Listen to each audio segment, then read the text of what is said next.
Reading with Joan, the place for all the fun.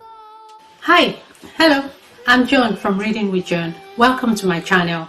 Kindly remember to like, comment, and subscribe to our channel today. We love reading with you and interacting with our kids. On our Wednesday time, we read, and on Saturday, we talk and we just talk about morals, talk about things that are related to our culture because we want kids to be culturally aware. We want kids to grow up to be very responsible and independent individuals. I hope you will join us Wednesday and Saturday. Remember, like, comment, and share our channel with your friends and family. We hope you enjoy reading with us today. Reading with Joan, the place for all the fun. Reading with Joan, the place for all the fun. Hi, I'm Little J, and today I'm reading Wisdom Tales from Around the World. Today we're reading tales from ancient Greece, and today we're reading Antlers. A handsome stag with majestic antlers admired himself in the lake. As he looked at his reflection, he thought, "My antlers are beautiful, but these spindly legs of mine are so thin I wish I could hide them." Just then, a hunter's arrow whizzed by and the stag bounded into the wood. His beautiful antlers got snagged on the low branches of his tree. Struggling, he finally pulled himself free. If it hadn't been for the swift speed of the stag's leg, the hunter surely would have captured him. After that, when the handsome stag gazed at his spindly legs, his pride would swell. In times of danger, he thought, they served me well. Reading with Joan, the place for all the fun. Welcome to Reading with Joan. Today we're reading The Jungle Doctor and Slippery Places by Paul White, and we're going to read Chapter 12, Man or Bird. The area commissioner pulled up in the middle of the Ferrari village. He greeted the crowd which had gathered and walked to where the raft was taking shape. Kalonga called Pili Pili. "There is a safari ahead of that donkey of yours. Go round the swamp to the place mentioned this morning and look the place over." "Kunda agrees," said Pili Pili. "Also, I shall attempt to distill her wisdom." And talking distilling, he dropped his voice so only the AC could hear. "Did you smell that smell in Ringo? Someone turns honey into that drink of fire which sends man's wisdom on safari." Kalonga raised his eyebrows. Baruti came from the carpenter's house, standing under an armful of very long bamboo poles. Nelson Kalonga walked over towards him. "Baruti, we only need 2 or 3 of those." Hunter put down his load. "Great one, in my mind has grown a thought. I watched Pili Pili fill the tank of the jeep from the still larger tank of that yellow creature. He told me how water could be made to flow uphill and then downhill. It does more downhill than up." "True," smiled the AC. "We call this siphonning." "These bamboo poles," said Baruti, "can be made hollow like pipes. We might well turn this cooking pot from a place where famine is born to a huge pot filled with water, which could irrigate most an excellent land. The crops of rice would be tremendous." "Truly," said the AC, "the soil is good. Show me your garden's know-how. Baruti, call when the raft is ready."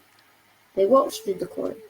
In some places, peanuts and beans were growing in the lush ground, and rice gardens flourished near the water's edge.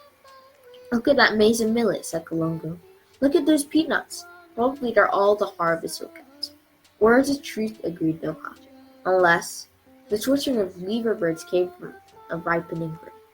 The bird scarers went into action. Noha shook his head ruefully.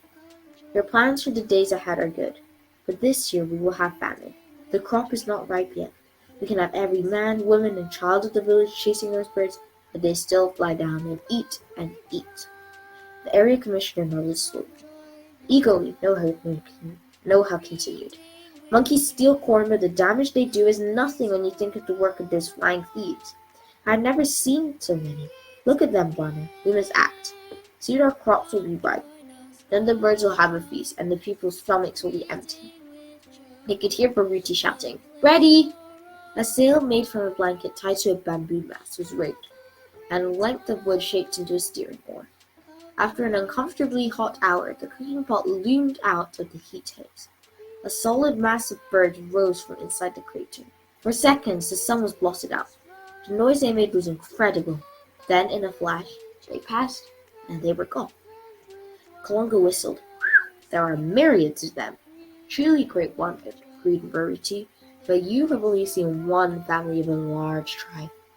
Noah brought the raft into the one place where the steep side of the cooking pot could be scaled. Soon they were scrambling up. Tambo loaded with pieces of hose, the army sergeant helping Baruti and Noah out with the bamboo poles. The AC fanned himself with his hat. Let's rest in the shade for a while. Here is water and food. Baruti looked pleased. That would be a thing of praise. See there, Juana AC, that is where the marijuana grew.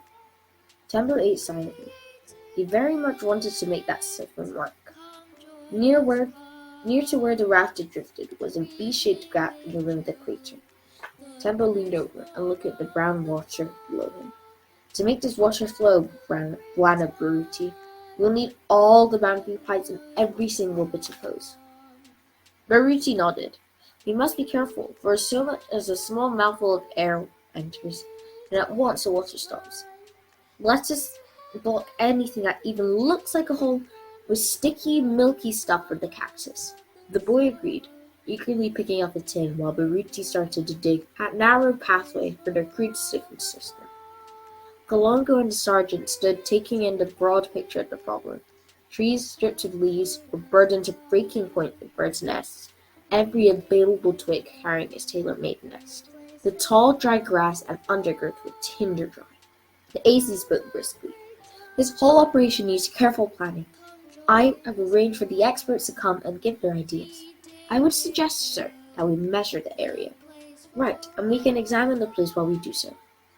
Next, where the raft was moored, Baruti, Tembo, and Noha were busy pouring water, adjusting hoses and bamboo pipes. If it works, breathed Baruti, we have a good way of wisdom that will help turn swamp into a good land. Twice the siphon failed. The third time the pipes were full.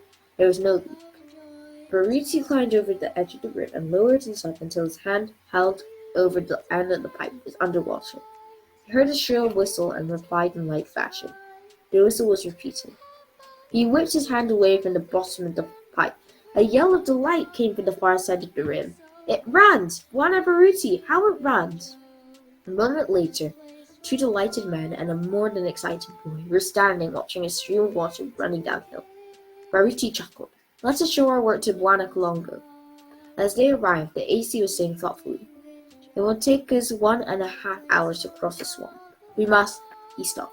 They heard the sound of a small engine across the brown water. Twisting and turning through the reeds was a light metal boat with an outboard motor.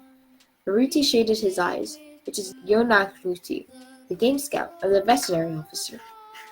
This boat will save us an hour, exclaimed Kalongo. We must have brought it down from Lake Victoria. A moment later, he was greeting the new arrivals. He turned to the vet. Would you please go around the rim with the sergeant here? He can give you such details as we have worked out so far. And Jonah Nuti, come with me, and we will see the work that has been done in the cave at the bottom of the crater. Buana Baruti, you lead the way. They scrambled down what was now a well-defined track. On one side of it, water was running from a bamboo pipe and creating a small stream.